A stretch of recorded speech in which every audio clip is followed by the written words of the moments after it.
गुरुर्ब्रह्मा गुरुर्विष्णुः गुरुर्देवो महेश्वरः गुरुसाक्षात् परब्रह्म तस्मै श्री गुरवे नमः। तां समप्रभां स्कन्दस्तां भीषणां कन्याविग्रहबालकेवलसिद्धाभिरासेतां स्त्रैश्चक्रधराकेवलिशिखां प्राप्तवन्तदेवीं युधानां जलात्मिकां शशिधरां युगान् त्रिनेत्रां भजे। काय गोष्टी केल्या किंवा काय होणार ते थोडासा विचार करूया. तर शास्त्राला का करायचं पण इतके वर्ष करतोय आपण सगळे आणि त्याचा आनंद लाभ घेतो. त्याला शास्त्राधार काय आज सांगायची ती गरज झालेली आहे. ती गोष्ट आणि म्हणलं जातात की बाप दाखवण्याची श्राद्ध करायची वृत्ती व्हायला लागली. त्याचं कार्य कारण सांगायला लागलं तर तो समजून घेणं गरजेचं आहे. पूर्वी काही गोष्टी सिक्रेट ठेवण्याचं शांत म्हणून सगळ्या मुलांना सांगत नव्हतं. म्हणजे अत्यावश्यक आले काही गोष्टी शीर्षक अशीच शाळेत गेलं म्हणतात किंवा चुकीचा माणसाच्या हाती लागू नये. कारण असं बघा एखादं शस्त्र जर आता एखाद्या हातात पडलं तर काय विपरीत परिणाम होतो आता आपण पाहतोय. अशी अवस्था होऊ नये त्यासाठी काही गोष्टी मुद्दाम सिक्रेटच ठेवल्यावर नष्ट झाल्या तरी चालते पण चुकीच्या माणसाच्या हातात जाऊ नये. पण आज वेळ अशी आली की जे आहे शिल्लक राहिलेलं तर ते तरी समजावून सांगितलं पाहिजे की जेणेकरून कर्म करताना आणि समजून घेऊन केलं तरी भगवंतापर्यंत पोचेल. म्हणून हा सगळा प्रकार करायचा. तर आपण सध्या जे कर्म केलं आहे त्याला स्मार्त यज्ञ पद्धती म्हणलं जातं. आपल्याकडं श्रौत यज्ञ आणि स्मार्त यज्ञ दोन पद्धती.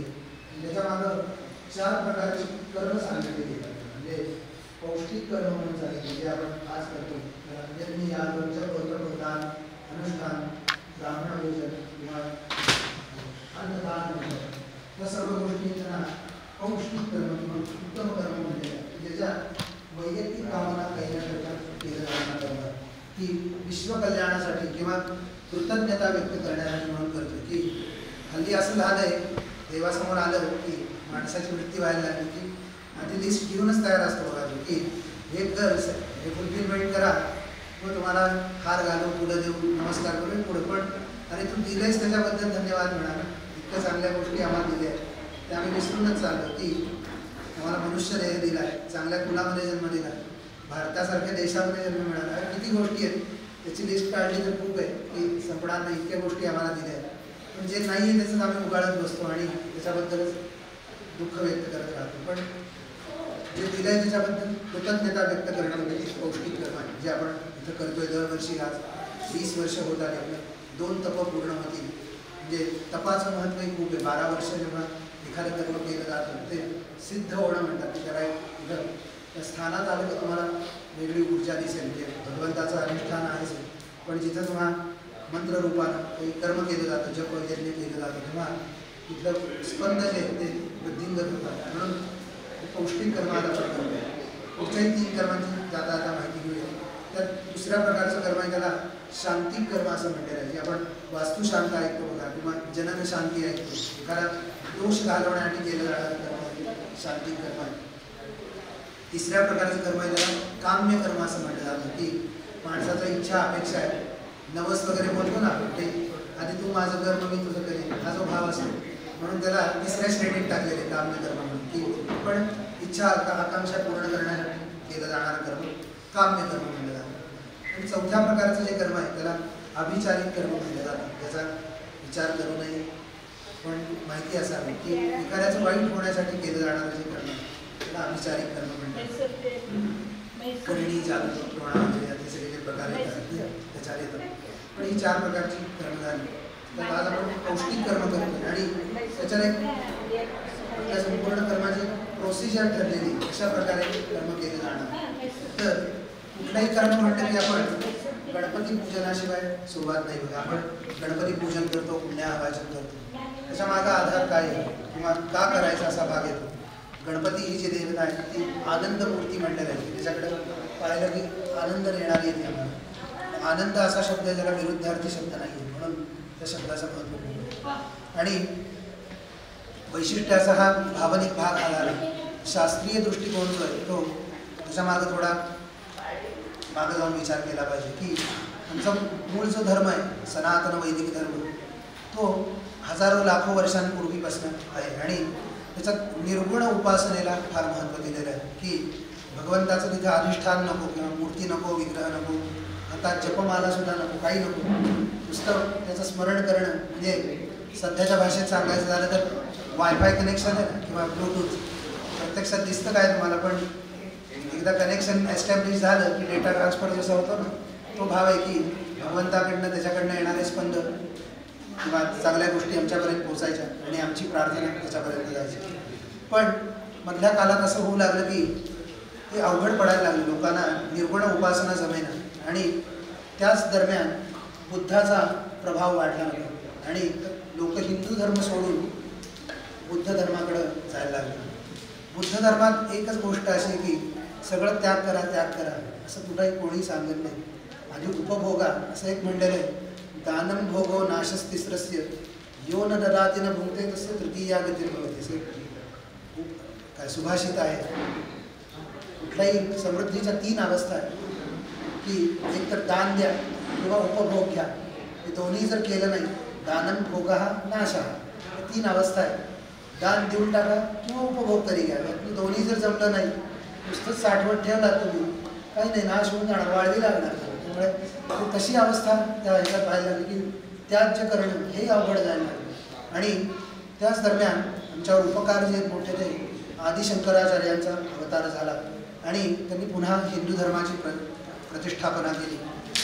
प्रतिष्ठापना पुन्हा सगळ्यांना पकडून आणायचं तर काहीतरी अधिष्ठान पाहिजे ना. मग पंचायतन देवता म्हणून त्यांनी आम्हाला समजावून दिल्या आणि त्या अशा पंचमहाभूतांच्या रूपातमध्येच तुम्ही त्या पंचायतन देवतांचं पूजन करा. 5 महाभूत आहेत त्याच देवता आहेत वेगळं काही नाही. त्यातलं पहिलं तत्व पृथ्वी तत्व आहे त्याची देवता गणपती. दुसरं तत्व आहे ते जलतत्व त्याची देवता विष्णू आणि वरुण. तिसरं तत्व आहे ते अग्नितत्व त्याची देवता भगवान सूर्य आणि त्यांचे प्रतिनिधी म्हणून अग्नी इथे उपस्थित आहे. चौथं तत्व आहे ते वायुतत्व त्याची देवता दुर्गा किंवा शक्ती मंडळ आणि 5वं तत्व आहे ते आकाश तत्व त्याची देवता भगवान शंकर. हे 5 तत्वांची उपासना त्यांनी आम्हाला सांगितली आणि ती सगळी पूजा रूपानं आपण करत आलेलो आहे. म्हणून गणपती पूजनानं सुरुवात करण्याचं कारण ते की गणपती ही पृथ्वी तत्वाची देवता आहे. आम्ही पृथ्वीलाच प्रार्थना करतो. गणपती आम्ही असा स्थूल रूपात पाहतो बघा अहो तसा एक लावतो नाही. कुठल्याही देवतत्वाला पोचलेली व्यक्ती अशी असेल का तर आपल्याला समजण्यासाठी म्हणून त्याला जड रूपात आम्ही पाहतो. मोठा तो ग्राउंडेड म्हणतो ना आपण तशा रूपात दिसणारा तो. पण पृथ्वी तत्वदर्शन म्हणून त्याची आम्ही पूजा करतो की आम्ही कृतज्ञता व्यक्त करणं त्याला प्रार्थना करणं. आणि आध्यात्मिक उपासनेमध्ये सुद्धा गणपतीचं महत्त्व खूप आहे. आध्यात्मिक उपासना जेव्हा करायची तेव्हा कुंडलिनी शक्तीची जागृती जेव्हा करायला लागते बघा म्हणजे गुरु दीक्षा होती आणि मग तुम्ही ध्यान धारणा करू लागता. त्याच्यात कुंडलिनी जी शक्ती आहे ती इथं मूलाधार चक्राच्या इथं आहे आणि त्याची देवता गणपती आहे बघा. तो मूलाधार स्थित ओम म्हणलेला आहे अथर्व शीर्षा. तर त्याला प्रार्थना केली की तो आज जाऊन निरोप देतो कुंडलिनीला. ती 2.5 वेढा घालून बसलेली सर्व रूपात्मक शक्ती ती जागृत होती. म्हणजे गणपतीला प्रार्थना याच्यासाठी करायची की आमची अंतरशक्ती जी आहे ती जागृत करा आणि त्याचं ऊर्ध्वगमन सुरू होऊ दे. टप्प्याटप्प्यानं आम्ही म्हणतो मुक्ती मिळेल ही सोपी नसती गोष्ट एखाद्याला होती पण त्या मार्गावर जाणं सोपान चढायला तरी लागणं पायऱ्या चढू लागणं हा भाग काय म्हणून त्याला प्रार्थना करायची. म्हणून आपण गणपती पूजन केलं आणि असं एक म्हणलं की त्याला तो व्यत्यय काढून टाकतो ऑब्स्टेकल्स सगळ्या काढून टाकणारा गणपती म्हणून त्याला प्रार्थना केली. खरं काम ठरवलं की ते पूर्ण होईपर्यंत जरा दडपण असतं. सध्याच्या काळात तर अजूनच असतं की धाकधूक जरा जास्त असते पूर्ण होईपर्यंत. हां काही त्रास यायचा नाही का कोणाचा. तर त्याला प्रार्थना करायची की सगळं काम मनासारखं होतं आपण त्याचा आनंद घेऊ शकतो. म्हणून गणपतीला प्रार्थना केली आपण त्याचं पूजन केलं. त्यानंतर वरुणाचं पूजन केलं. वरुण जे ते आपल्या हीच सगळी पंचतत्व आमच्या शरीरात वासना पृथ्वी तत्व येते इथपर्यंत आहे बघा. सगळ्यात जड भाग जो आहे तो शरीरातला आहे तिथं पृथ्वी तत्व आहे. त्याचा स्पर्श जमिनीला होता. इथपासून जठरापर्यंतचा जो भाग आहे तिथं जलतत्व आहे त्याची देवता विष्णू आहे आणि वरुण आहे. जिथं पाणी आहे ना तिथं निर्मिती शक्ती आहे. जसं बाहेर पिंडी ते ब्रह्मांडी न्याय म्हटलेलं आहे. जे बाहेर आहे तेच आत आहे. त्यामुळे 70% बाहेर आहे पाणी 70% आपल्या शरीरातही पाणी. आणि जिथं पाणी आहे तिथं निर्मिती, फर्टिलायझेशन, हे सगळं आहे क्रिएटिव्हिटी, ही सगळी इथे दिलेली आहे बघा. स्त्रियांचा गर्भाशय, पुरुषांचं जननेंद्रिय, सगळं त्या भागात दिलेलं आहे.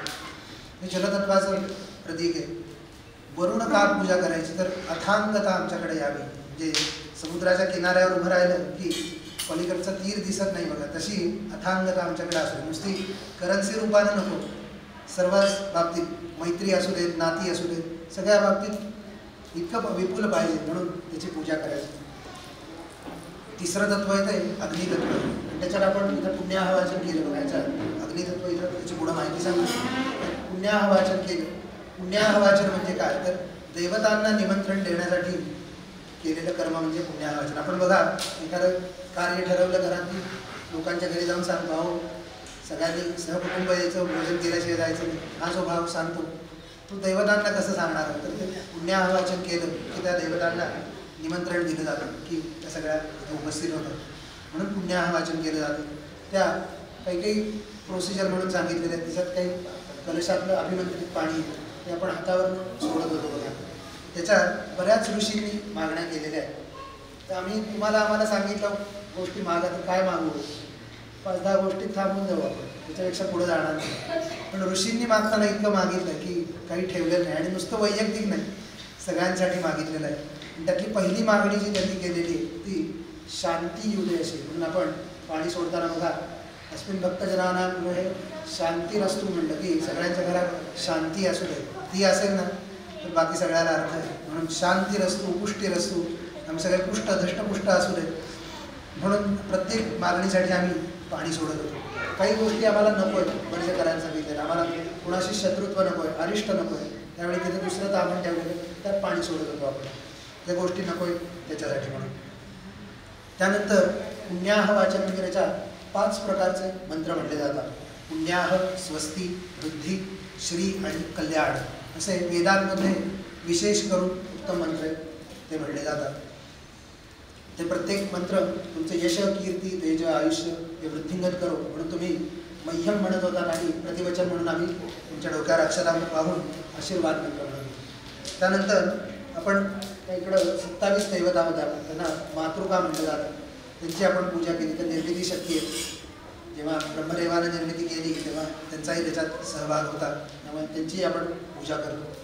आणि त्यानंतर नांदी श्राद्ध म्हणून केलं जातं, त्याला मंगल श्राद्ध म्हणतो. की जसे देवतांचे आशीर्वाद पाहिजे तसेच पितृगणांचेही आशीर्वाद पाहिजे. आणि हल्ली एक गैरसमज निर्माण केला गेला किंवा झाला आहे, पितृगण म्हणजे वाईट, तर तसं नव्हे. पितर हे चांगलेच आहे. उदाहरण बघा, तुम्हाला सांगितलं तुमच्या मुलाबाळांचं वाईट चिंतन करा, जमेल का होतं? तुमचे पूर्वज तुमचं वाईट चिंतन करतील का? कधीही करणार नाही. त्यामुळे पितृगण हे वाईट नव्हे, फक्त त्यांच्याबद्दल गैरसमज पसरवलेला आहे. आणि पितृपक्ष म्हणून जो दिलेला भाग असतो तो त्यांच्यासाठी विशेष म्हणून दिलेला आहे. त्यांच्यावरच कॉन्सन्ट्रेट करा. ते तुमच्या जवळ आलेले असतात, त्यांना समर्पण करा. आणि असं म्हणलेलं आहे, हा मनुष्य लोक इथं आहे, त्याच्यावर देवलोक आपण समजतो, दोन्हीच्या मध्ये पितृलोक आहे. आणि इथनं दिलेलं जे समर्पण आहे ते देवतांपर्यंत पोचवायचं असेल तर ते पितृलोकातनं वर जातं. आणि देवतांचे आशीर्वाद यायचे असतील तरी ते पितृलोकातूनच फिल्टर होऊन येतात. त्यामुळे ते जर तृप्त असतील ना तर तिथं धड आहे, नाही तर अतृप्तताच राहील. त्यामुळे इतरांप्रती समर्पण करा म्हणून त्याला नांदी श्राद्ध म्हटलं जातं. त्यानंतर तुम्ही आचार्य वरण म्हणून अधिकारपत्र आम्हाला दिलं की तुम्ही पुढचं काम करा. एम्पॉवरमेंट म्हणतो हल्ली इंग्लिशमध्ये त्याला, की अधिकार देणं तुम्हाला. म्हणून त्याप्रमाणे आम्ही प्रतिवचन दिलं. आमच्या ज्ञानाप्रमाणे देशकाल परिस्थितीनुसार उत्तम कर्म करून म्हणून आम्ही प्रतिवचन दिलं. त्यानंतर इथं देवतांचं आवाहन केलं गेलं. इथं होमकुंडामध्ये हवन झालं. त्याच्यात आज आपण विशेष जे हवन, प्रत्येक वर्षी आपण नवीन नवीन किंवा विविध गोष्टी आपण समर्पण करत असतो.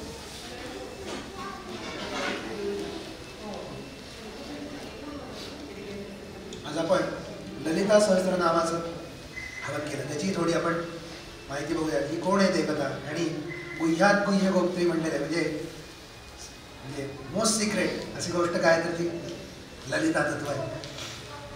ते आपण पुण्याहवाचन बघितलं.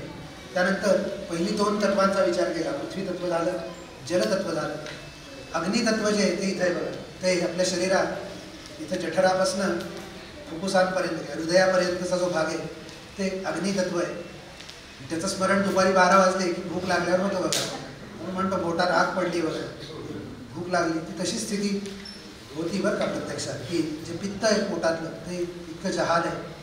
किंवा आमच्या माहितीतले डॉक्टर आहे, बोस्टनमध्ये असतात, हेमंत थत्ते म्हणून आहे डॉक्टर, मोठ्या पदावर आहे माणूस. आणि त्यांना विचारलं मी, ते म्हणले प्रत्यक्षात स्थिती घडते की ते जर पित्त बाहेर काढलं आणि हातावर जर घातलं, हाताला भोग पाडेल किंवा जाळून जाईल, इतकं जहाल पित्त आपल्या प्रत्येकाच्या पोटामध्ये ठेवण्याची व्यवस्था भगवंतानं केली. म्हणजे बघा काय बनवलं असेल बाजूची स्थिती. तर ते पित्त किंवा अग्नितत्व ते इथं आहे. आणि समर्पण करायचं जे ते आम्ही ऋषींना आम्ही महत्त्व का देतो, तर ऋषी या शब्दाचा आपण आधी अर्थ जाणून घेऊया. ऋषी म्हणजे द्रष्टा, ज्याला पुढची काही समज आहे, फ्युचरिस्टिक व्हिजन म्हणतो ना आम्ही, म्हणजे सध्याच्या भाषेत सायंटिस्ट म्हणजे ऋषी, त्यांनी तो विचार केला की समर्पण करायचं तर अग्नितत्वामध्ये करा, ज्यामुळे पर्यावरणाला धोका होणार नाही आणि इसेन्स रूपानं जो त्यातला उत्तम भाग येतो देवतांपर्यंत पोहोचेल. हे बघा, बाकी सगळ्या गोष्टी आपण वर्ण टाकल्या की खाली येतात, पण इथं समर्पण केलेलं जे आहे ना, किंवा अग्नीच्या ज्वाळा आहे, एकमेव अशा आहे ते खालनं वर जातात, ऊर्ध्वगमन करणार आहे. म्हणून तिथं समर्पण करा असं सांगितलेलं आहे. सायंटिस्ट का म्हणतात, तर त्याच्यामुळं म्हणतात त्यांना. आणि पर्यावरणाला धोका पोहोचवणार नाही ही आमची संस्कृती आहे. म्हणून ही परत ब्रिटिश लोकांची नव्हे, आमची जे आम्हाला आधी विस्मृती दिली आणि मग सांगितलं आम्ही देतोय म्हणून, असं नव्हे. आम्ही पर्यावरणवादी आहोत, आम्ही पर्यावरणाला त्रास देत नाही. म्हणून पर्यावरण रक्षण करण्यासाठीच हा भाग होतो. तिथं समर्पण केल्यावर ते वाया जात नाही, त्याची होती तर राख होती आणि त्यातला उत्तम भाग येतो भगवंतापर्यंत पोहोचतो. ग्रॅव्हिटी फोर्स म्हणून जो भाग येतो किती आहे माहिती आहे का आपल्याला? 30,000 किलोमीटरचा फोर्स आहे प्रत्येक गोष्टीवर येणार, पण त्याच्याही विरोधात ज्वाळावर जातात, हा त्यातला भाग आहे. ते अग्नितत्वामध्ये समर्पण करणं हा तिसरं तत्व आहे. वायुतत्व आणि आकाशतत्व याचा विचार करूया, मग मुख्य विषयाकडे वळूया. वायुतत्वाची देवता आहे ती दुर्गा आहे किंवा शक्ती म्हटलेलं आहे. या फुफ्फुसांपासून नाकापर्यंतचा जो भाग आहे तो संपूर्ण वायुतत्वाचा जास्ती भाग आहे शरीरामध्ये. आणि ती जरी शक्ती असली किंवा दुर्गा असली तरी ती मातृरूप आहे बघा. तिथं आईचा प्रेमळ भाव जो आहे, करुणा ती तिथं आहे. त्यामुळे प्रयोग करून बघायचं, एखादं लहान मूल रडत असेल ना, नुसतं हृदयाशी धरलं ना, रडायचं थांबतं बघा. त्याला प्रेम किंवा कंपॅशन म्हणतो ना, तो भाग त्याला प्राप्त होतो. ती दुर्गा तत्व जे ते इथं आपल्याला शरीरामध्ये. आणि आम्ही आवाहन करतो बघा देवतेचं, तर त्या वायुतत्वावरती देवतेचं आवाहन केलं जातं. आपण इथे सुपारी ठेवतो, दक्षिण भारतात गेला तर नारळ ठेवतात, उत्तर भारतामध्ये गेला तर म्हणजे गोटा कोंबडा असं नक्की ठेवलं जातं. अजून उत्तरेत गेला तर ते मखाणे म्हणून म्हणजे कमळगट्टा म्हणतात, कमळाचं बीज असतं, त्याच्यावर आवाहन केलं जातं. तिथं तिथं पिकणारे जे वस्तू आहेत त्याच्यावर आवाहन केलं जातं. पण ती वस्तू म्हणजे देवता आहे का, तर नाही. त्या वस्तूवरची जी पोकळी आहे ती म्हणजे देवता आहे. ते वायू रूपामध्ये देवतेचं आवाहन केलं जातं. तर वायुतत्व आहे. आणि पाचवं तत्व म्हणजे आकाशतत्व आहे. त्याची देवता भगवान शंकर आहे आणि त्याला ज्ञानतत्व म्हटलेलं आहे. की मग आपल्याही शरीरात हा सगळा भाग आहे, हा ज्ञानाचा भाग आहे. इथनं सगळ्या ऑर्डर्स दिल्या जातात संपूर्ण शरीराला. आणि पिंडी ते ब्रह्मांडी न्याय म्हणतात ना, तो इथे दिसून येतो बघा. भगवंताला अभिषेक आवडतो आणि आपल्यालाही त्रास झाला की शॉवर घेतला की बघा स्ट्रेस सगळा निघून जातो. तिथं जे न्यूरॉन्स मायक्रॉन्स आहेत ना ते रिलीज होतात किंवा सुदिंग होतं त्यांचं. त्यामुळे अभिषेकानं किंवा पाणी घातलं की ते शिवतत्व आहे. त्याला अभिषेक केला आपण किंवा भगवंताला की शांतता होते, म्हणून शिवतत्व आहे. त्याची प्रार्थना मंत्ररूपानंच तिला पोचलं जातं. आकाश जे ते इतकं प्रचंड आहे, अनंत म्हणलेलं आहे त्याला, म्हणजे समुद्राच्या शतपटीनं आहे, पण तिथपर्यंत आम्ही मंत्ररूपानं आम्ही पोचतो. असं हे पंचायतन देवतांची आम्ही पंचमहाभूतात्मकच पूजा करतो. त्यानंतर आता देवतांच्या पदवीत थोडा विचार करूया.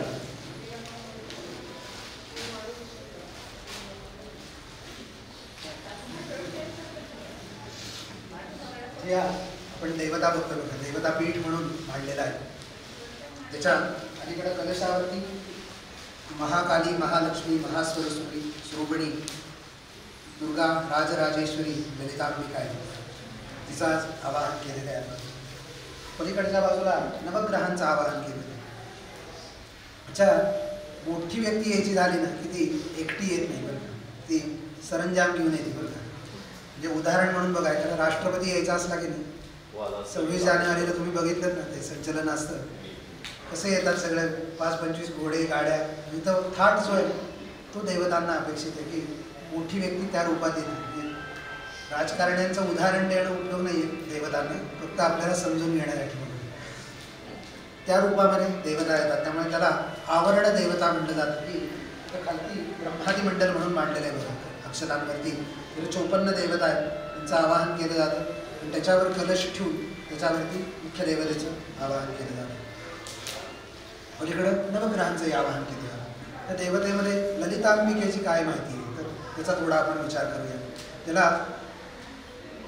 त्याच्या तंत्र आणि मंत्र म्हणजे तांत्रिक असं एक म्हणलं जातं. तांत्रिक म्हणजे ते एक गैरसमज झाला आहे की तांत्रिक म्हणजे वाईट किंवा तांत्रिक मांत्रिक असा एक वाक्प्रचार म्हणलेला आहे बोलीमध्ये. तर तंत्र ही उपासनेची एक पद्धती आहे. आणि जसे आम्ही मंत्र म्हणतो तशीच तंत्र रूपाने त्याच्यात काही मुद्रा आहेत, काही न्यास आहेत, काही विशिष्ट बीज मंत्र आहेत, बीज अक्षर आहेत, त्याला तंत्र म्हणलेलं आहे. आणि ते गुप्त रूपाने ठेवलेलं आहे, जे सगळं समोर आणलेलं नाही. त्याच्यात शैव सूत्र म्हणून आहे, काश्मीर शैव सूत्र आपण ऐकली असतील. ते शंकराची जी सगळी सूत्र आहेत, आपण पाणिनी व्याकरणातली ऐकली असतील बघा. डमरू वाजला, त्यातनं 14 सूत्र आली हे आपल्याला माहिती आहे, पण अशी बरीच सूत्र आहेत जी आपल्यापर्यंत त्याचं आपल्याला ज्ञान नाही. त्याला आगम तंत्र म्हटलं जातं. त्याच्यामध्ये म्हणजे रुद्र यामल, दामल तंत्र ही अशी तंत्र उपासना दिलेली आहे. आणि त्यातली ही शिवशक्ती रूपाने ती देवी ललितांबा आहे.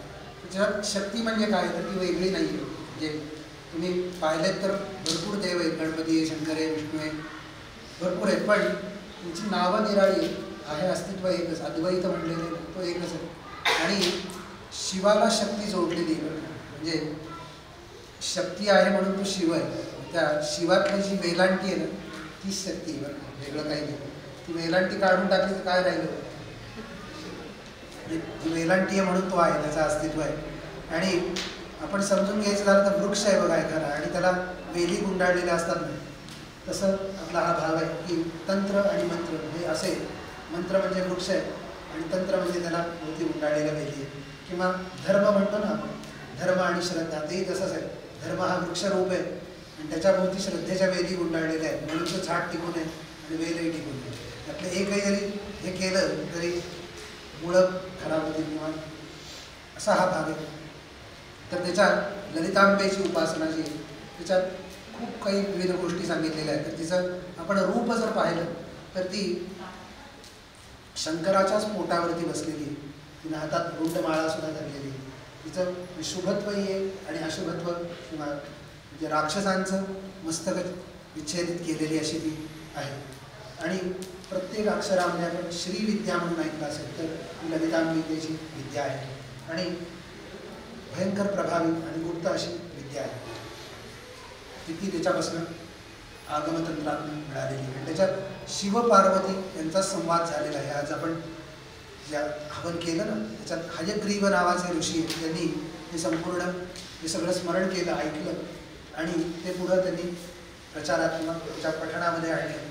त्याच्यात ही सगळी ललितांबिकेची नावं आहे देखील की प्रत्येक रूपामध्ये कुठं कुठं लपलेली, कुठं कुठं आपण तिला पाहू शकतो, हे सगळं त्याच्यात वर्णन केलेलं आहे. सहस्रनाम म्हणजे काय तर, आणि हे आपण म्हणतो हे एक सहस्रनाम आहे बरं का, अशी 52 प्रकारची सहस्रनामं आहेत बरं का. फक्त ह्याला संहिता आहे म्हणून हे प्रचलित आहे. ह्याला संपूर्ण मूलमंत्र आहेत बघा, म्हणजे श्रीमाता, श्री महाराजनी, श्रीमंत सिंहासनेश्वरी असं हे मंत्ररूपामध्ये संहिता असते. तर त्यामुळे हे प्रचलित किंवा सगळ्यांच्या म्हणण्यात आहे.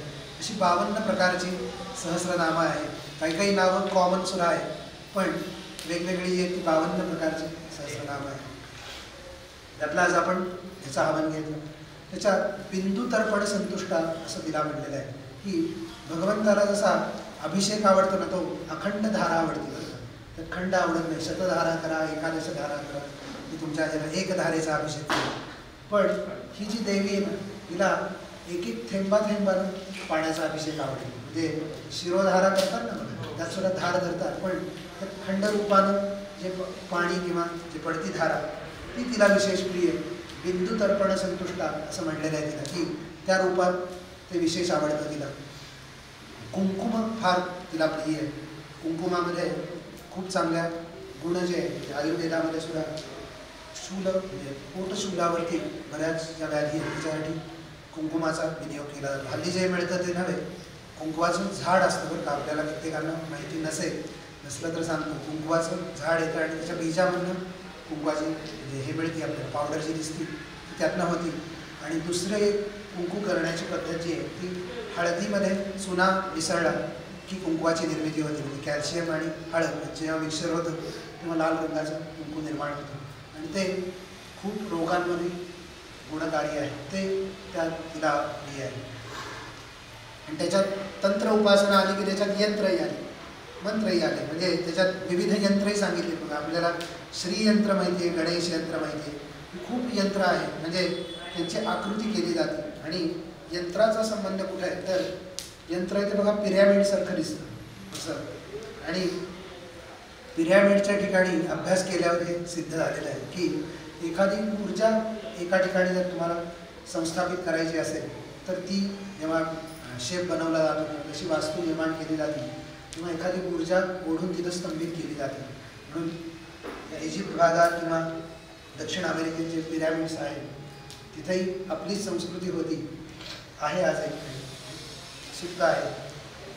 ती चांगली ऊर्जा एका ठिकाणी स्तंभित करणं त्याच्यासाठी ते यंत्र वापरलं जातं किंवा ती पोझिशन केली जाते. वर लहान आणि खाली एक एक पायऱ्या मोठ्या केल्या जातात. तिथं अजून संशोधन चालू आहे. आपल्या हाताला काही चांगल्या गोष्टी येतील. वास्तुशास्त्राचाही आधार त्याच्यात घेतलेला आहे. म्हणजे सगळीकडे सांगितलं आहे ते खालचा बेस जो आहे तो चौकोनाकार आहे, त्याच्यात बदल नाही. पण ऊर्जा जेव्हा ओढून घ्यायची आहे तेव्हा तिथं आग्रह पाहिजे. म्हणून ते बिंदू रूपामध्ये श्रीयंत्र जर आपण पाहिलं तर वरती एकच बिंदू आहे, मग पुढे 3 पाकळ्या आहेत, अष्टदल आहे, मग 16, 24, 38 या प्रमाणात वाढत गेलेलं आहे. त्याचं प्रत्येक आवरण देवता सुद्धा आहे. म्हणजे तंत्रा या उपासना विविध येतात. हे सगळ्या मुद्दाम जाणून बुजून गुप्त ठेवलेल्या आहे की चुकीच्या माणसाच्या हाती जाऊ नये. हल्ली ती गायत्री मंत्राचं पाहतो ना आपण, तो कॅसेट लावून वेड्यासारखं काही म्हणतात. त्या व्यक्तीला तर कॅन्सर झालाच नको ते कर्म केल्यामुळं, पण त्या मंत्रातली तेजस्विता संपत चालली आहे. कोणी उठतोय म्हणतो, कुठेही म्हणतं, पाय चप्पल घालून म्हणतो, त्याची सिद्धता किंवा त्याला काही शुद्धता जी पाहिजे ती संपून गेली. त्यामुळे सगळ्या गोष्टी समोर आणू नयेत हे तेव्हाचं सूत्र होतं. त्यामुळे सगळ्या गोष्टी उलगडून सांगता येत नाहीत, पण थोडी माहिती आपण त्याच्याबद्दलची जे गूढ जे आहे ते फक्त आपण उकलून बघूया. तर ती अशी अंबा किंवा ती पार्वती स्वरूप म्हणलेलं आहे, तिला महालक्ष्मी म्हणलेलं आहे. म्हणजे ती आम्ही इथं विचार करताना पत्नी रूपात करतो, पण इथं कामभाव जो आहे तो असल्यामुळे एखाद्याची पत्नी दुसऱ्याशी अटॅच करता येत नाही.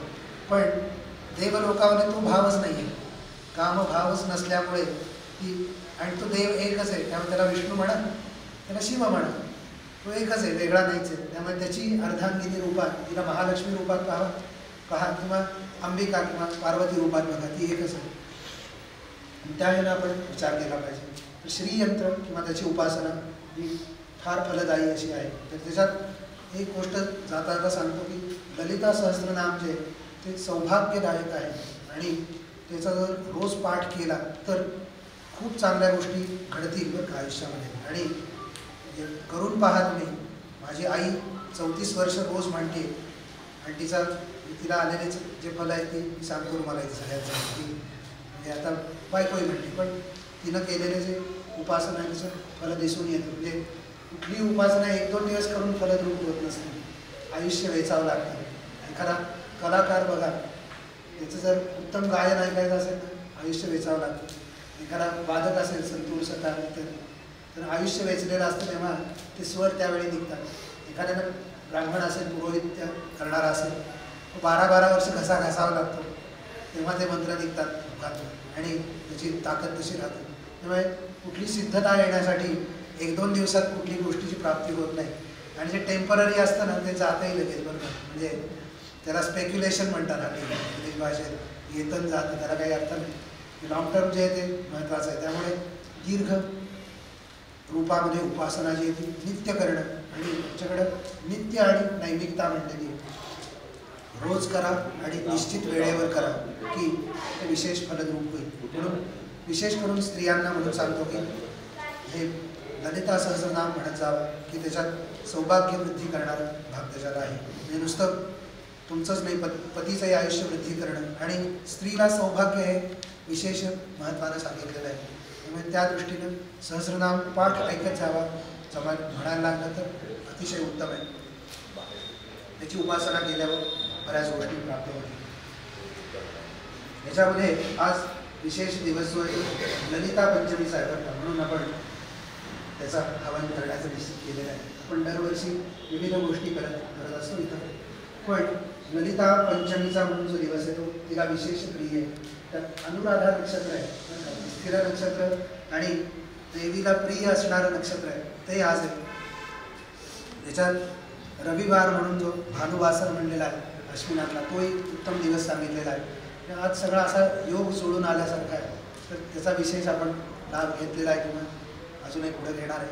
त्याच्यात आता पुढचा थोडासा नवग्रहांचा विचार करूया की आम्ही कुठलंही कर्म करताना सग्रहमुख केलं. आम्ही म्हणजे संकल्प सोडताना म्हणतो सग्रह ललितांबा होमा किंवा ग्रहांचा संबंध काय आहे, का त्यांच्या प्रीत्यर्थ आम्ही पूजन अर्चन करायचं. तर जसा पंचतत्व आमच्या शरीरात एक एक ठिकाणी निवास आहे, तसा या नवग्रहांचाही आमच्या प्रत्येक भागावर शरीरात निवास आहे. म्हणून त्यांच्या प्रीत्यर्थ कृतज्ञता व्यक्त करण्यासाठी आपण ग्रहयज्ञ करतो. त्याच्यात पहिला जो ग्रह आहे तो ग्रहमंडलातला त्याला सूर्य म्हणलेला आहे. तो जरी तारा आहे, प्रकाशमान स्वयंप्रकाशी, पण तरी त्याला ग्रहमंडलातला प्रमुख ग्रह धरलेला आहे. सध्याच्या भाषेत त्याला अल्फा मेल म्हणलं तरी हरकत नाही. तो प्रमुख दिसणारा पुरुष म्हणलेला आहे त्याला.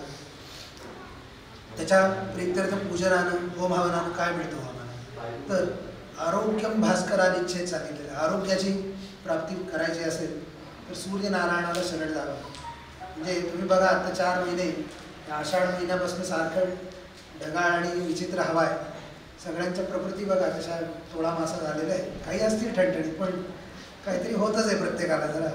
त्यामुळे सूर्य नसला की सगळ्या या गोष्टी होतात, दिसून येतात. तुमचं पहिलं अग्निमंद होऊन जातो, तो झाला की इतर व्याधी एक एक निर्माण होतात. म्हणजे सूर्याची कृपा असेल, त्याचं प्रकाश भरपूर असेल तर उत्तम आरोग्यता प्राप्त होते. त्याच्याकडनं अजून काय मिळतं आम्हाला, यश, कीर्ती, तेज, आयुष्य, आरोग्य, आत्मविश्वास, या 6 गोष्टी सूर्याकडनं प्राप्त होतात. म्हणून त्याला प्रार्थना करायची. दुसरा जो ग्रह येतो त्याला चंद्र आहे ग्रहमंडलातला. त्याला स्त्री ग्रह म्हणलेला आहे. का म्हटलं आहे, तर चंचल ग्रह येतो, म्हणजे स्त्री चंचला म्हणलेला आहे. चंद्र जो आहे ना तो दर 2.25 दिवसांनी राशीचा बदल करतो. प्रत्येक 2.25 दिवसांनी राशी बदलत जातो. चंद्र हा मनाच्या रूपानं आमच्या शरीरात निवास करतो आणि चंद्राची कृपा असेल तर मनोबल चांगलं राहतं. म्हणून चंद्राची आमच्या कृपा पाहिजे. आमच्याकडं सगळे संत महात्मे म्हणतात की मन जे वाईट आहे बरं, याच्यावर कंट्रोल करणं, त्याला ताब्यात ठेवणं अवघड आहे. पण आमचे एक रामदास स्वामी असे होते, त्यांनी सांगून ठेवलं की मना सज्जना भक्तिबंध. अरे तू चांगला आहे बरं का, म्हणते की म्हणजे 2 स्ट्रॅटेजी असतात, एक गोड बोलून सांगायची आणि दुसरं तडाखे. ते गोड बोलून सांगण्याचा प्रयत्न त्यांनी केलेला आहे की तू चांगला आहेस बाबा बरं का. आणि मनाला माशीसारखं सुद्धा म्हटलेलं आहे की ते हिंडर असतं कुठंही, पण सतसत विवेक बुद्धी पाहिजे. कुठं जाऊन बसायचं, मिठाई ठेवली आणि शेण ठेवलं आहे, कुठ्या बाजूला जायचं याची बुद्धी येण्यासाठी म्हणून चंद्राची कृपा पाहिजे. त्याच्यात तुकाराम महाराजांनी सुद्धा म्हटले बघा की न लगे धन मुक्ती संपदा संत संग रे जरा. म्हणजे मला धन नको, ऐश्वर्य नको, अरे अहो मुक्ती सुद्धा नको. मी तुका म्हणे सुखे गर्भवासावे गर्भवासी घालावे आम्हासे म्हणणे. म्हणजे सगळ्यात यातनादायक किंवा कष्टकाळ काय, तर गर्भवास सांगितलेला आहे. याच्यात 5-6 महिने खाली डोकं वर पाय करून राहायला लागतं आणि आपलंच मलमूत्र घ्यावं लागतं.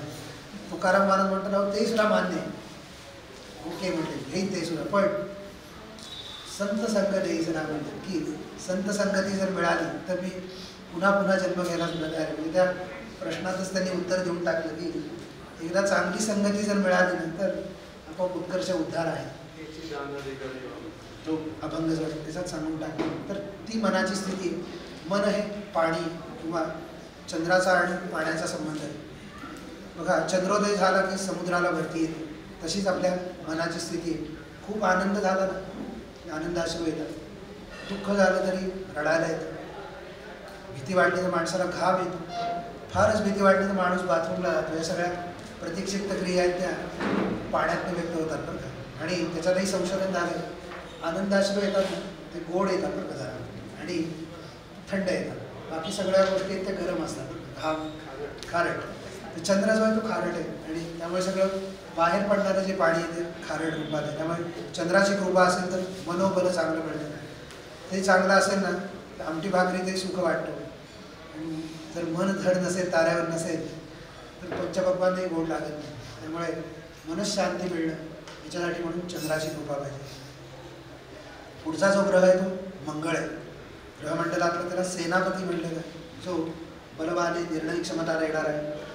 भूमिपुत्र म्हणलेलं आहे बरं का. आमचे ऋषी मगाशी म्हटलं ना त्यांना किती पुढची सायंटिस्ट का म्हणतो आम्ही त्यांना, तर एकमेव ग्रह असा आहे जिथं जमीन आहे बरं का, म्हणून त्याला भूमिपुत्र नाव दिलं.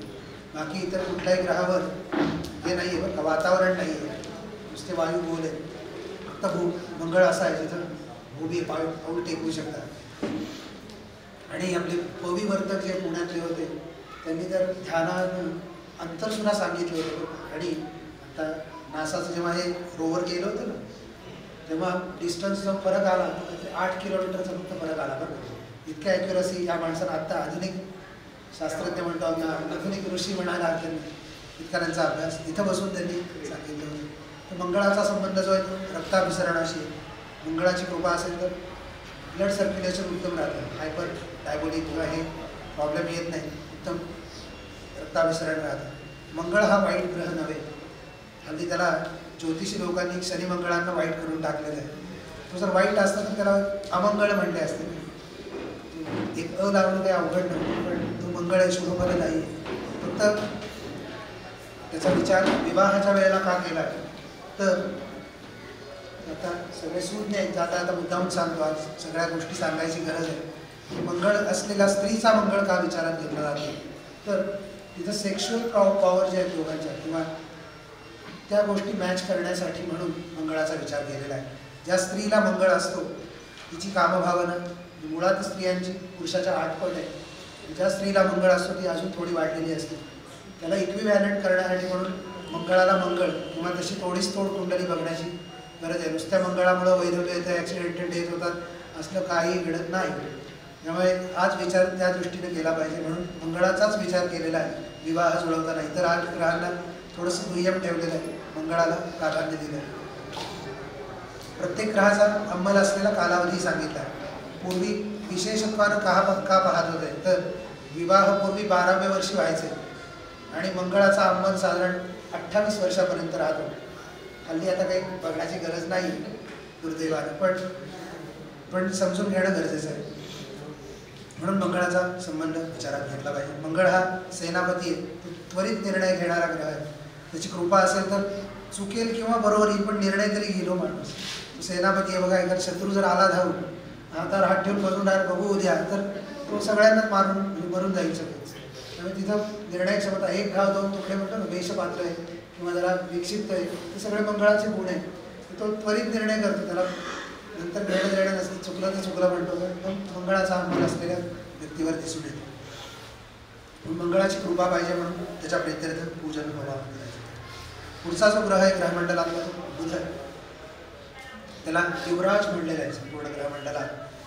आणि त्याचा निवास जिभेवर आहे आणि अंगावर जे लोम त्वचा स्किन त्याच्यावर बुधाचा निवास आहे. बुधाची कृपा असेल तर वक्तृत्व चांगलं येतं, म्हणजे इम्प्रेसिव्ह बोलणं हा भाग बुधाकडनं प्राप्त होतो आणि कुठल्याही प्रकारची स्किन डिसीज होत नाही. म्हणून बुधाची कृपा पाहिजे. बुध हा टेलिकम्युनिकेशनचा कारक आहे, त्यामुळे हे IT सेक्टर, स्टॉक मार्केट याच्याशी संबंधित बुधाचा संबंध आहे.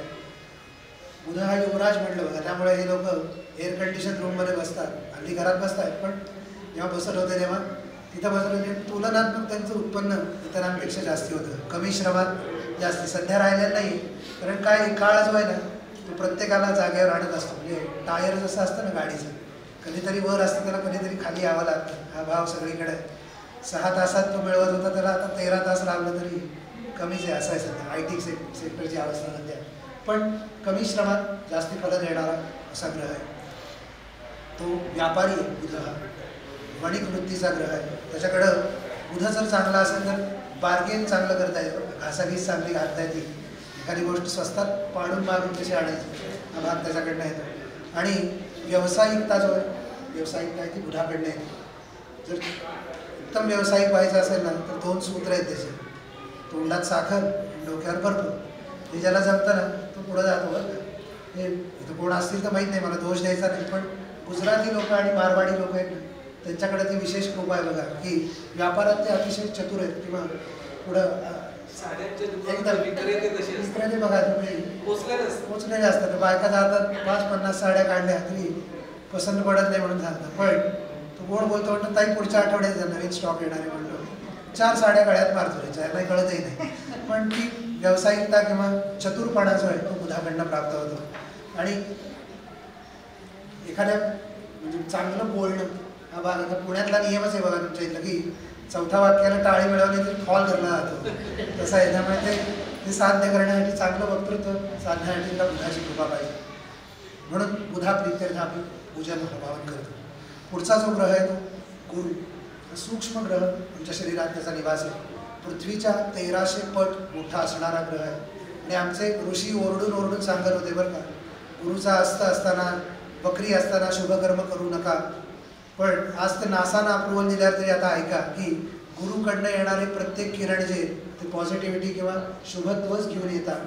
त्यामुळे आता सध्या असं अमेरिकेतनं आलं ना की पवित्र असं झालेलं आहे. तसं तर तसं, पण योग्य आमचं आहे ना ते ऐका, आम्ही चांगलंच सांगणार, चुकीचं सांगणार नाही.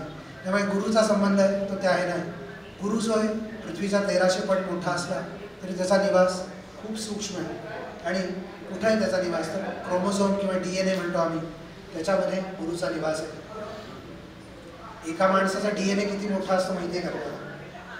इथनं नेपच्यूनपर्यंत जे अंतर आहे ते 27 वेळा जाऊन आला की जितका अंतर होईल तेवढा एका माणसाचा DNA असतो. 3000 बिलियन लेटर्स म्हटलेले, 3000 कोटी अक्षर समूहांचा एकाचा DNA असतो.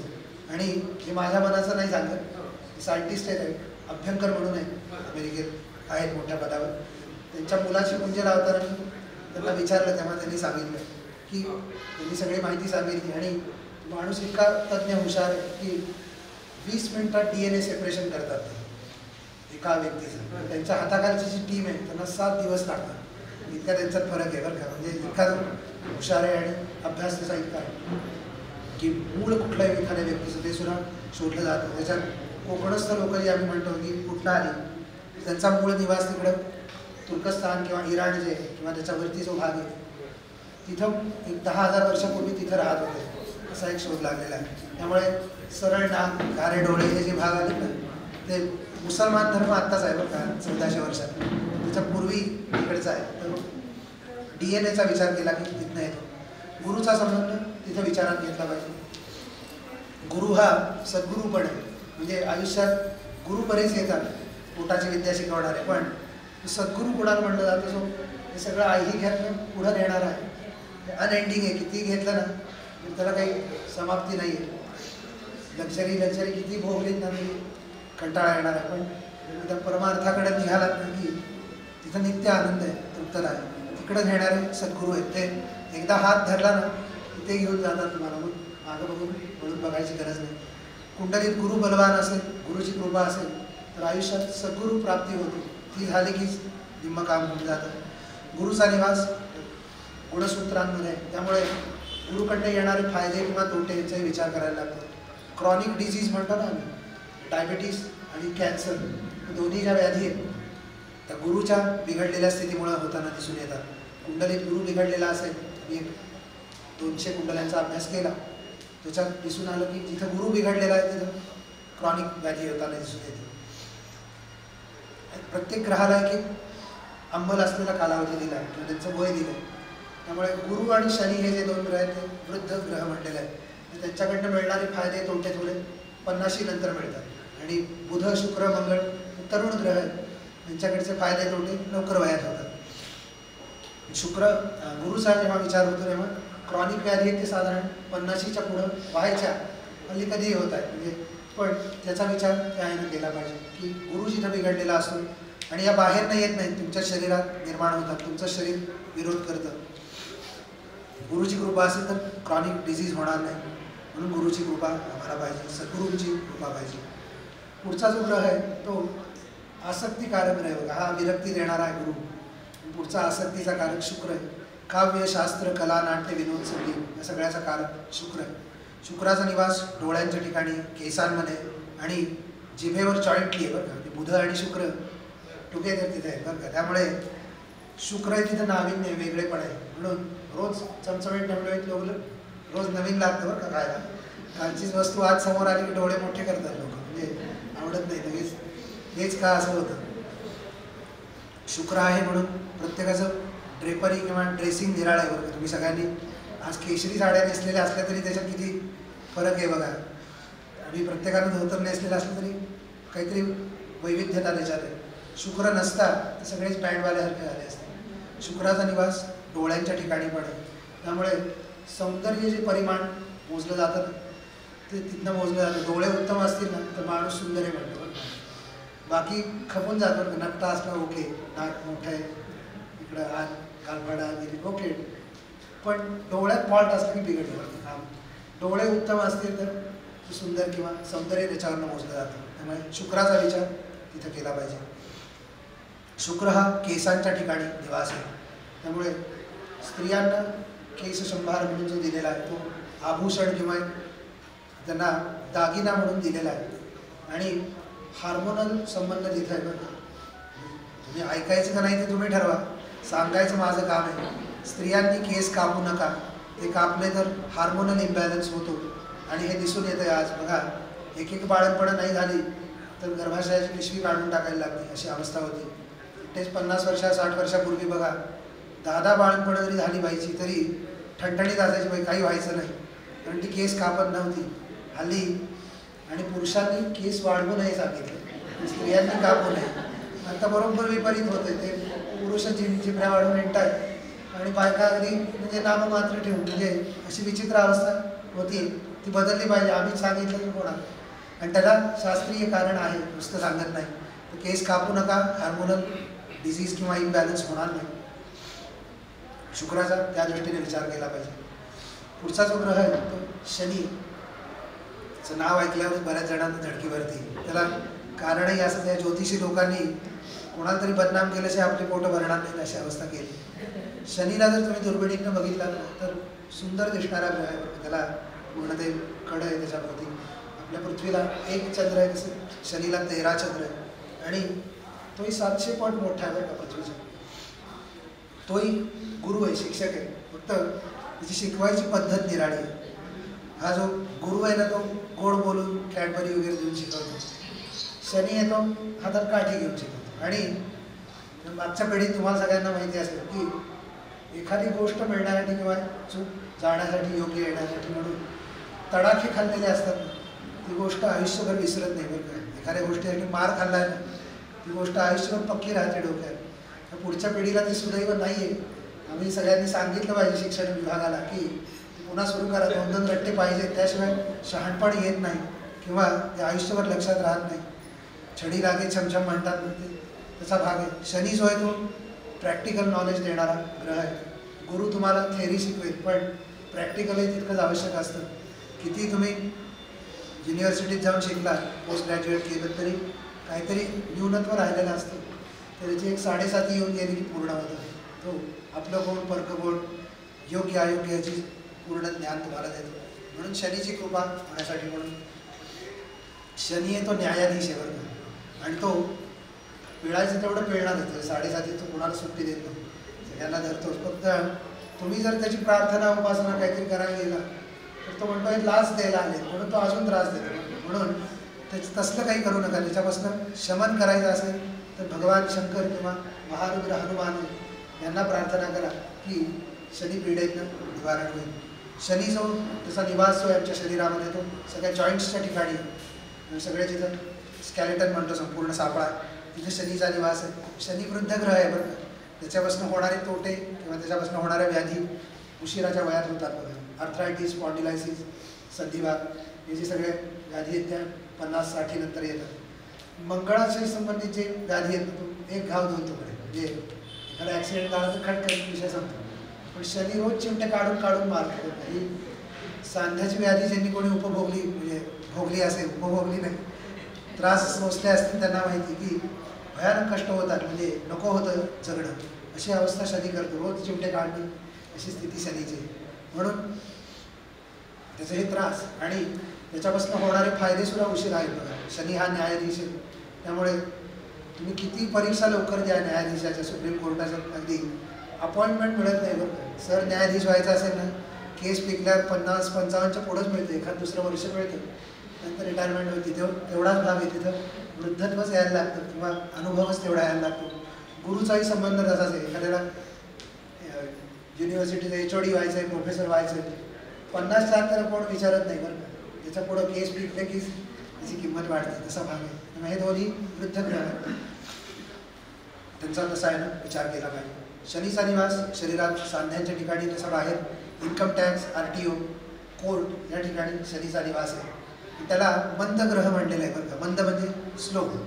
आणि ही सगळी खाती ती त्याच वेगानं चालतात बरं का. जगभरात कुठेही गेलात तरी स्पीड तोच आहे, फार वेगळा नाही. अमेरिकेत जावा, ऑस्ट्रेलियात जावा, जर्मनीत जावा, तारीख पे तारीख ठरलेलंच आहे. आणि तिथं शनी हा काळा आहे, त्यामुळे न्याय मागणारा आणि न्याय देणारा आहे, दोघंही काळ्याच कपड्यात असतात बरं का. म्हणजे आमचे एक मित्र आहेत मुंबई हायकोर्टात, त्यांना विचारलं, म्हटलं मी माहिती सांगतो अशी खरं आहे का काही लिखित स्वरूपात? ते म्हटले कुठल्याही लॉ बुकमध्ये दिलेलं नाही की काळेच कपडे घालून न्याय मागा किंवा तो न्याय देईल, पण ते शनीचंच खातं असल्यामुळे त्यांना ते घालावे लागतात कपडे. त्यामुळे शनीचा विचार तिथं येतो. शनी हा निस्तेज, आळशी असा ग्रह आहे. त्यामुळे मला एक दिवस म्हटलं आज सुट्टी जावा बरं का, कोर्टात जाऊन हिअरिंग ऐकून यायचं. जाल का तुम्ही? म्हणून माझंच मला पुरे झालं आहे आणि नवीन पिढा कुठे सांगताय, अशी भावना आहे. पण म्हणाल सुट्टी तर आम्ही हिल स्टेशनला जाऊ, समुद्रावर जाऊ. ती सगळी शुक्राची स्थान आहेत बरं का. तिथं आनंद वेगळे पण नाविन्य तिथं आहे. पण शनीचा जो भाग आहे तो निस्तेजपणा, अंधार, आळशीपणा हा भाग तिथं आहे. पण इतर 7 ग्रह देत नाहीत असं शनी देतो बरं का. म्हणून शनीचा विचार त्याने केला पाहिजे. त्याला वाईट न समजता त्याची प्रार्थना करायची, पण त्याला लाच द्यायला जवळ जायचं नाही, असा भाग आहे. पुढचे जे 2 ग्रह आहेत ते राहुर बाहुबलम विरोध शमनम, केतू कुलस्सोन्नती म्हटलेलं आहे की राहू आणि केतू हे 2 पातबिंदू किंवा अदृश्य ग्रह आहेत. या 2 ग्रहांमुळं ग्रहणं होतात बरं का. म्हणजे तुम्ही म्हणाल प्रत्येकच अमावस्या पौर्णिमेला ग्रहण व्हायला पाहिजे, तसं म्हटलं तर तसं होत नाही. त्याचं कारण ते छाया ग्रह म्हणलेलं आहे. ते जेव्हा चंद्र सूर्यांच्या मध्ये येतात, त्यांची छाया जेव्हा पडते तेव्हाच ग्रहण होतं. ते पिशाच सृष्टीचे कारक ग्रह म्हणलेलं आहे राहूला विशेष करून. तुम्ही म्हणाल आमचा पिशाच याचा काही विश्वास नाही, भूत प्रेत पिशाच, पण ती सृष्टी अदृश्यच आहे. म्हणजे काही गोष्टी दाखवता येत नाही अशाच आहेत.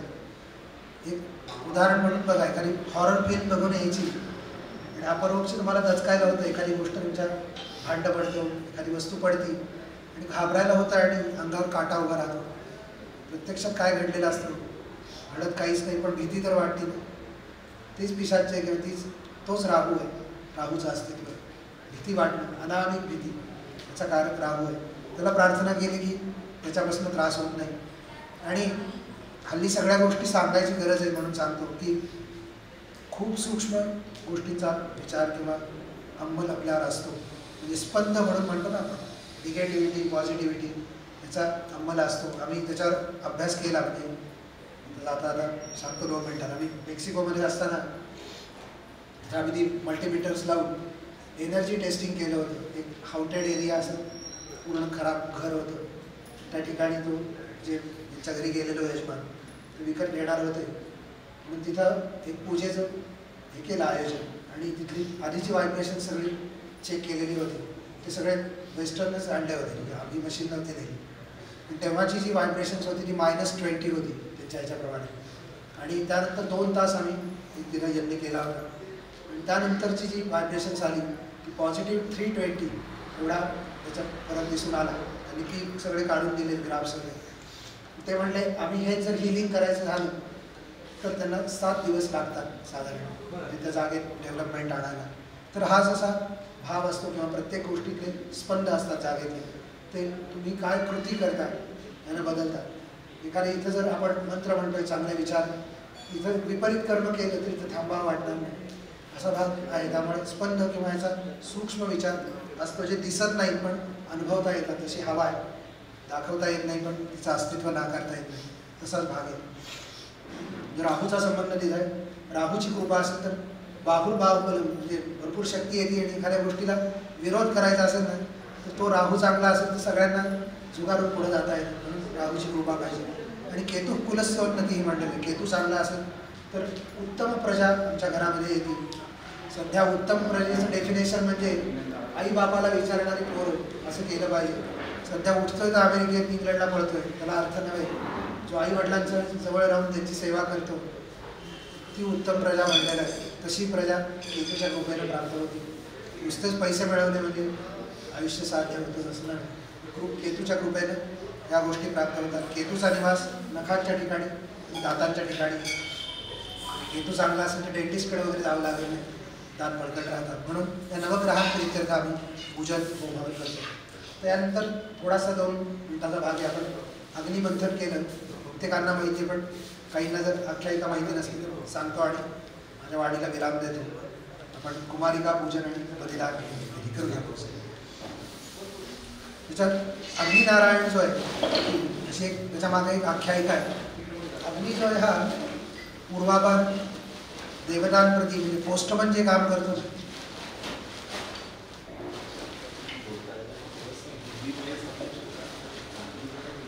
हिंदी सांगू शकतो, हिंदी इंग्लिश इंग्लिश सांगू शकतो. So from now I will speak in English so everyone can knowledge it. So now I am going to tell about, there is one story about Lord Agni, and from ancient time, long ago, Lord Agni was representative and he is working as a postman to serve all the offerings towards all the deities, and he was taking everything towards them. And once what happened,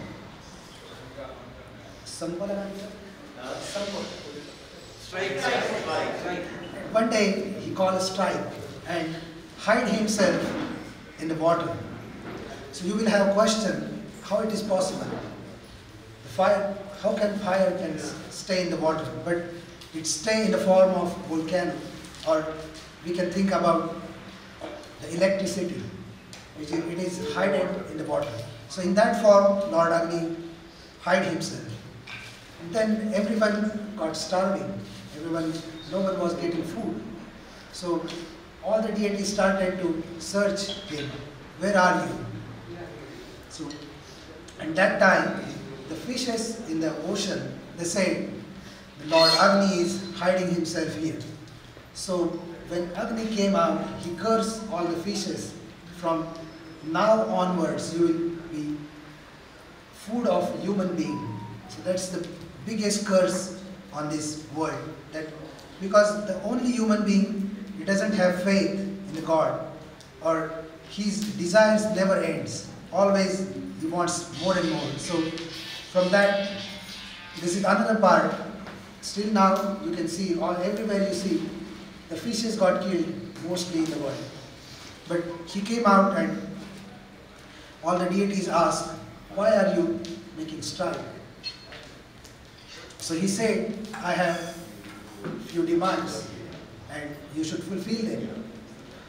So what is your demands? Please tell us. So he said, I'm bringing all the food and bringing all incense towards you. So I need something. So then all the deities said, okay, granted. We will offer you an offering It is known as Purnahuti. It will be at the last of any fire or any yajna. And he asked, what are your other demands? So he said, there are two more. One is, I have few brothers, they live in the water. They should have some food also. So when we make offering, what falls outside, we offer it in the water, so they get satisfied. And last and final demand, I need some post, or I should be known with some specification. So Lord Vishnu said, I will appoint, or I will give you my Upanema as a Narayana. And he said that the fire of yajna, or fire of any kind of occasional yajna or fire, it will be known as Agni Narayana. From that onwards, he is known as Agni Narayana. And then all deities asked him, how we can find you? So he said, I will be staying in the peepal tree. You can take me out, and by churning it, I will come out, and then you should offer, or you should take me from there. So since that, we are doing this churning. We call that Agni Manthana. There is both the woods with a peepal tree, and we churn together to bring the fire out, and then we make offering here. So that way he came out. And there is saying that Agni loves few things. One is rice, second is ghee, third is herbal sticks, and fourth is black sesame. So all these four things he loves. If we ask you to bring a Puran Poli, you will not say no. But in the Puran Poli there is no satisfaction. But in the rice, or when we eat bhat, there is satisfaction. You can try. For 15 days you should eat everything except rice. You will not feel satisfied. So satisfaction is in the rice. So that's why when we offer rice or cooked rice, we get satisfaction. So that's the reason we make offering. Second is ghee. We know the four procedures. We milk cow, then make yogurt, then make butter, and then it becomes ghee. But the fifth procedure, which is we are now forgetting, it happens with only Deshi cow. And when we start to milk cow, we bring the calf. And first the calf drinks the milk, and then we milk the cow. So the fifth procedure is love is there. And it reflects with the ghee at the last stage also. And if you keep the milk, it will remain for 10-15 days, then it will be not good. But ghee remains for years. You can keep it for many years. And after years, it may be not good for eating, but all the good qualities will stay in it. So that's why we make offering of ghee. Third is herbal sticks. And we use from different trees, especially Vatavriksha, Pimpal, Palasha, or there are 9 trees are there. What happens by offering them? We get good health. And we are knowing the importance of health since last 2 years. So by making offering of herbal sticks, we get good health. And when this smoke becomes or spreads, it never harms our environment. It helps or support the ozone. So that's why we make offering of herbal sticks to protect our nature and ecosystem. And fourth is black sesame. By making that, what we say, we burn our sins. So that's why we make offering. For example, why we should burn our sins. Now in India, we are trading in the rupee. If you go to Europe, you have to trade in euros. In Britain, with the pound. In US, you have to use their currency, US dollar. Same way, when we will go towards heavens, their currency is punya or merits. So what you will get with you, the merits. And that time you have to burn all your sins.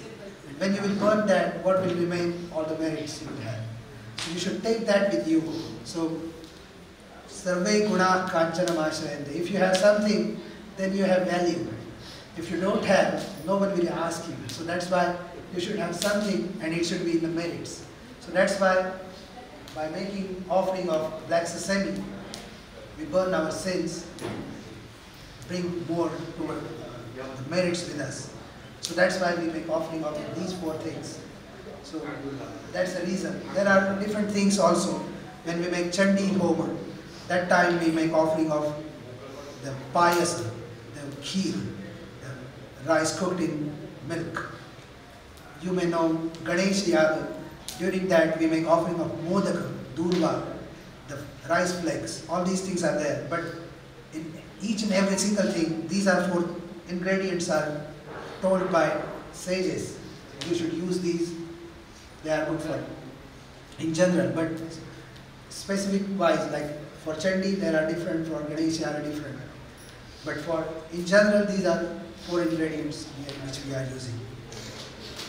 This is why I told you all these things, that it is important now that everyone should notice, and there is saying that Shraddha Vishwasya Mataram, when you make offering by heart, or there is the bhava should be there, the heartfulness when you make any offering. Lord Krishna also saying, Patram Pushpam Phalam Toyam Yome Bhaktya Prayachati. There is no need to bring so many things, but what you have with you, you should offer it from your heart. Then it will reach to me. Or the surrenderness or surrendering should be there. And now we are missing that. That's why it's my responsibility, our responsibility as priest, to tell this and keep the faith and bhakti alive. So next generation will follow and our dharma will stay and we will reach toward the destination. Thank you very much. Thank you. सगळ्यांच्या वतीने हो खूप छान माहिती दिली. छान वाटतं.